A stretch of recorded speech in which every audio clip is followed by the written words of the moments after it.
नाही, पण या ठिकाणी सर्व समाजबांधवांनी एका हाकेला ओ देऊन या ठिकाणी 200-500 माणसं जमले।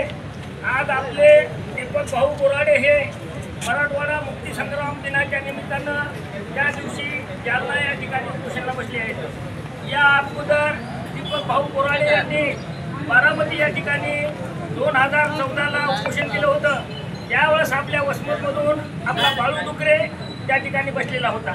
बरीचशी कुटुंबाची मंडळी आणि याच्यातली 10-50 लोक त्या ठिकाणी आपण भेटायला गेलो होतो। त्यावेळेस त्या दीपक बोराडेच्या पाठिंबा देण्याकरता त्यावेळेसचे विरोधी पक्षनेते माननीय देवेंद्र फडणवीस आणि विधान परिषदेचे उपनेते सुभाषरावजी देसाई त्या ठिकाणी समोर आले होते आणि दोघांनीही त्या ठिकाणी आपल्याला शब्द दिला होता, आमचं जर सरकार आलं तुम्ही आम्हाला पाठिंबा द्या, आमचं जर सरकार आलं तर आम्ही तुम्हाला पहिल्या मीटिंगमध्ये हा प्रश्न मार्गी लावू।